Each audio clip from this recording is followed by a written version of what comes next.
Well, hello and welcome to this Raven Intel podcast. I'm Bonnie Tinder, founder and CEO, and I'm delighted to be joined by Rob Leonard, who is the CEO of Sability. Sability, for over 25 years, has helped companies throughout the US and Canada with their human capital management solutions. They provide services in the area of product selection, systems implementation, maintenance, and improvement of HCM processes and systems. So Rob, welcome to you. So glad to have you joining me today. Thanks, Bonnie. It's good to be here. Rob, could you start off by telling our listeners a little bit about you and about Sability? Sure. I've been in the HCM industry almost my whole career. I started off as a customer, like buying and implementing HCM systems for my employers. I then ran professional services organizations for a couple of HCM software vendors, and now running a firm focused on HCM services for our clients. Sability, as you said, we've been around a long time. I haven't been here that whole time. I've actually only been at Sability about 12 years. My relationship with Sability started when they became a trusted partner to me when I was running professional services at a company called WorkBrain in the early 2000s. At the time, we were growing and we needed a trusted partner that could do work for us and with us. And they basically moved into the offices with us, and we could treat them just like our own employees. And I got to know them as really high quality people doing great work. They had a great long list of happy clients. My career took me a lot of different places. One of the places was Ultimate Software, and Sability actually came there as a trusted partner as well. And that kind of served as the foundation for the long-standing relationship Sability has with Ultimate now. A couple of years later, the founder of the business asked me to come on board and be his COO. And then when he retired in 2016, some of us in the management group actually bought the company from him. And today we have over 100 employees, and we're still 100% owned by members of management. For me, it's been a great journey. I think my lucky stars that I found Sability. Love my job, love all the people I work with. What more could you ask for? That's great. Well, thanks for that. And I would echo some of the just the positive customer sentiment that we see at Raven Intel. Certainly our listeners know we are a peer review site, so we really get in depth with customer sentiment, customer reviews about work done by consulting firms, and Sability has really just consistently performed on an just significant basis in terms of customer feedback and satisfaction. Why do you think that is? What is in your secret sauce in terms of your customer relationships, and why are they so positive? Sure. I guess it could be said it's pretty simple. We have a great team. And, when you hire a consulting firm, it doesn't matter how great their sales pitch is or whatever it is. It's all about who are the people they're going to put on your project and the quality of service they're going to deliver. We hire only people that have like 5 or more years experience. Most of our people have over 10 years of experience in the industry. We keep a really high bar on the types and quality of people that we hire. And, we probably could have even grown faster than we have as a company, but we're okay with growing slower as long as we can maintain that quality level. So the good news for customers is there's no B team at Sability. It's always our top people, and they're going to get a really great level of service from us. At the end of the day, I think it's pretty simple. That's just how we do it. It's great. Well, we're doing this recording. It's January 2021. We're just coming off of a really challenging year with the pandemic and some of the ramifications.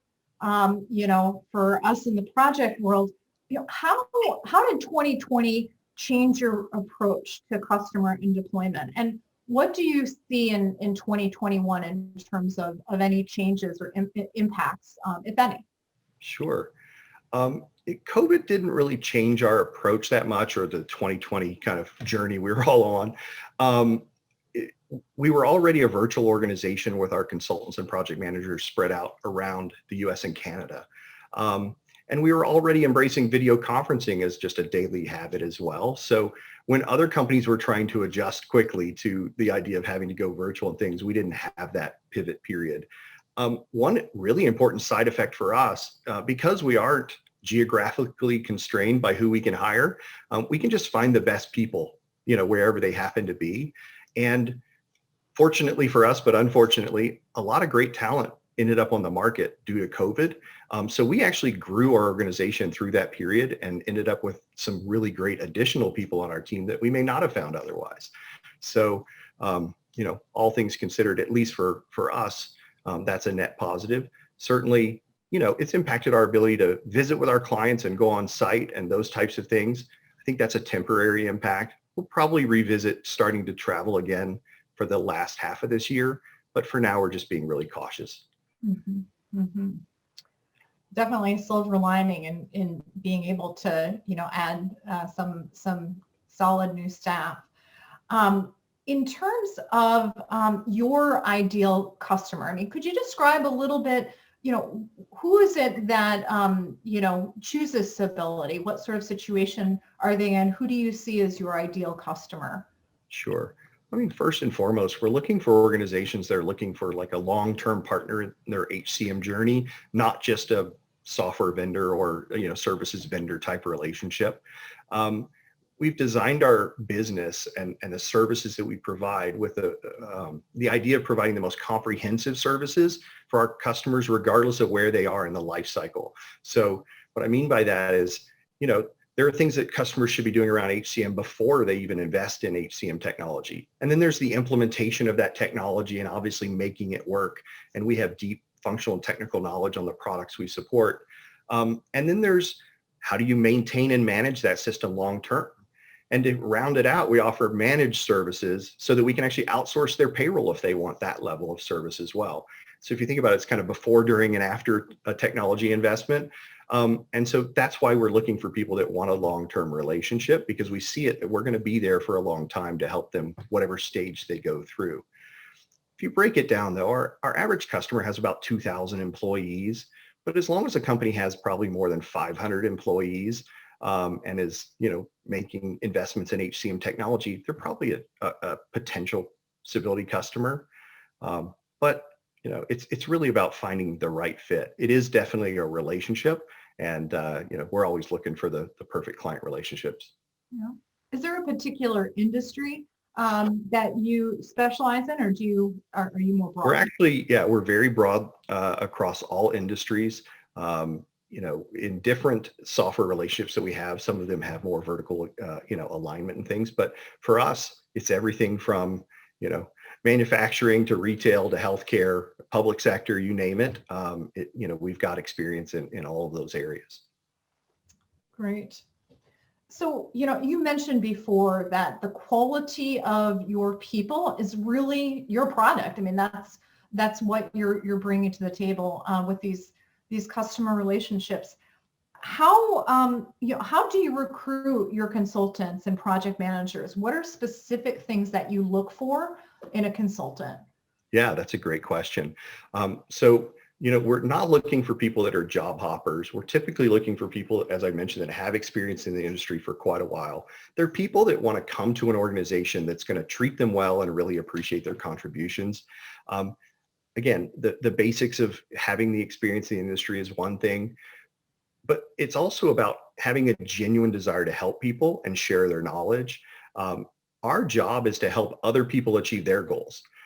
So like if someone doesn't have that kind of inherent attitude towards what they're doing on their job, they probably aren't a great fit here.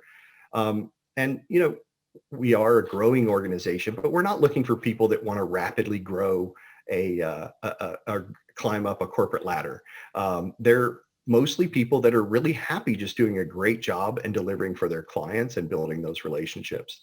At the end of the day, I think that's what allows us to, we have low turnover. We have, people that maintain relationships with their clients for long periods of time without, switching them around on clients. All of those things come from hiring people and treating them well. And then, it's a good symbiotic relationship. So some of the metrics that we measure in terms of service delivery for implementation, are things like on-time delivery, on-budget delivery. So based upon the reviews that we've seen, your on-budget and on-time delivery is really leading the industry, as well as I mentioned before, your customer satisfaction. What is it about the way that you approach a project that helps you, deliver so much on time and so much on budget? Right. I like to tell people I take the lazy approach to it. I don't want my phone to ring off the hook with problems. So we want to make sure we get it right the first time. To me, the on time, on budget, and getting high customer satisfaction ratings just really stems out of a basic premise. I mean, you got to tell people what you're going to do for them, be honest and upfront about how long it's going to take and what it's going to cost. And then if you deliver on that, they're going to be a satisfied customer. It sounds like a simple formula, but obviously it's more complicated than that. But I know that there are perceptions of consulting firms that will bid low and then hit customers with a bunch of change orders and different things. And we were founded by a bunch of consultants, not salespeople, and it's just not in our DNA to try and play those games. And again, I'll come back to I'm going to take the lazy approach. I don't want to have to deal with a lot of escalations. And I think that translates well into how we teach our people to just do things right the first time and treat our customers right. That's great to hear. And, with implementation, I mean, there are always challenges, always things that Absolutely. come up. How do you approach those challenges with customers should those type of things happen? Sure. Yeah, you're right. You can't avoid the fact that things are going to change or something might go sideways. The number one principle for us is to get out in front of things like that early. There's no point in brushing it under the carpet or waiting. If you know something might be going sideways or you see a risk, talk to the client about it and look to make adjustments or at least, have a plan in place in case you need it. Another good thing about Sability and the fact that we've been partners with, in this case, Ultimate and Kronos, each individually for more than 10 years both, is that we've built great relationships inside those organizations. You can bring those and leverage those, to make sure that we can keep things going smoothly or pivot things if we need to by working those channels. And, that just keeps projects humming along and can avoid some of those pitfalls before they actually hit. Mm-hmm. I guess last thing I'll say is it's kind of corny or cliche, but we do live by kind of a basic business principle of try and do the right thing by your clients. A lot of people say that it's hard to communicate how real it is, but it actually comes up in conversation when we're talking about things like, well, what's the right thing to do? And at the end of the day, we are in this because we want long-term referenceable clients. That's the only way we're going to grow our business. And so if there's something that we need to redo some work, none of it's worth jeopardizing a long-term client relationship over a few hours of work or something like that. So if we have to do something, redo something, whatever it is, we'll do it. And we'll always apply that kind of principle to making sure that we, participate with the client in that. That's great. And certainly that's what we hear from the customer sentiment on the reviews as well. What do you feel the future holds in terms of project work? Where do you see implementation going in the future in light of things like AI, RPA, and some of the new technologies that can be employed? Sure. The different software vendors are all working to create tools that streamline the implementation of their software, and I think they're making good strides there. I think it's going to allow companies to more quickly implement the basics, like like setting up the org chart and whatever all those kinds of things are, and then allow them to invest more time in these more value-added things around analytics, big data, AI, other things that are going to feed their business. The promise of these solutions has always been to help you make better decisions, help you see your business better. And sometimes companies will get mired down in just getting paid or just getting, a performance review with 5 stars on it or whatever it is. And they never get to that next level of getting the real ROI that they were hoping to get, the strategic value out of it. And I think those kinds of tools are going to be more readily accessible. and the budget will still be there because the actual implementation part will probably be streamlined a little bit over time. The movement towards cloud and SaaS, which has happened now for a while, obviously a decade, has really done that too. It used to be, ERP style applications weren't even accessible to the mid-market because it required a giant server and you had to do the on-prem install and all these things. Now everything's available in the cloud. So those technologies are available to smaller customers. And now we're going to see another wave where even those levels of implementations are going to get easier and we can focus on change management and, these other higher value type things. Yeah, absolutely. So many, customers in evaluating partners, really, they don't do this often. What are some things that you would recommend to a customer who's, looking for a partner? What are some of the questions that they should ask? What are some of the things that you feel that they should really be evaluating in the choices that they have? Sure. I'd say two things. Well, first is companies should get okay with the idea of having a relationship with a partner.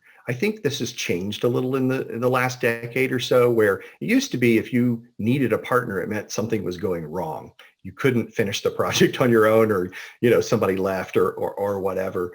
But it's actually a good thing. And I think the market has really embraced the idea that the partner ecosystem around these software solutions is a positive thing. And it doesn't cost anything to talk to a partner and set up a relationship early, even if you don't necessarily need them for everything they can do out of the gate. It's much better to have that relationship established before you need it than after. I mean, every year we still get calls from companies that are, halfway through a project and have realized they can't test the system that was just delivered to them, or they can't meet their go live, or they're at risk of not meeting it or whatever, and they need us to kind of parachute in and help.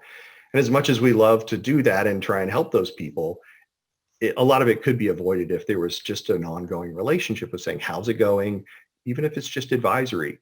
The conversations, at least at that highest level, are free. It's not like we're doing billable consulting work, but it helps us to understand what their needs might be and kind of be on the runway with them when they need it. Mm-hmm. So yeah, much better to establish those relationships long-term and early. I guess the other thing is, all partners are not created equal. And so sites like Raven Intel have a very valuable purpose in helping people, get a sense of what are the differences. When you look at the partner page, for a list of partners, they're all just logos with words, and it's easy to start thinking, well, everybody does basically the same thing. And unfortunately they don't. Sability happens to be 95% full-time employees that work here. Other companies are independent groups of consultants that sometimes work together and put their name underneath a logo, and they have differing levels of quality and experience. And so, it's important to read the reviews. It's important to ask around and really find out what the differences are. We're always confident that if anyone talks to someone at UKG, they're going to understand why we're considered a premier partner for a reason. Mm-hmm. Mm-hmm. Absolutely.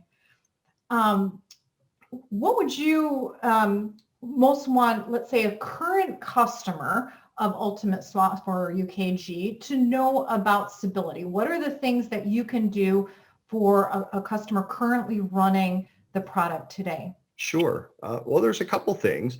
One is that over time, software always becomes a little misaligned with your business. And so there are small investments you can make to realign it and make sure it's still optimized for your business. And we provide those services.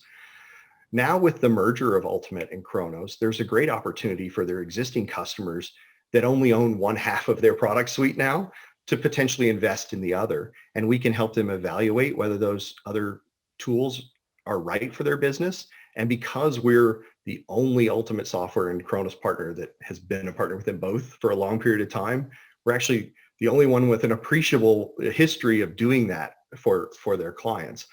We've been partners with both companies for over 10 years before their merger. And so it really makes us, unique in the ability to help customers consider whether they should be expanding to the full suite of their offerings. That's great. Thank you for that. I guess my last question is, we're at the beginning of 2021. What are some of the goals that you have for the coming year?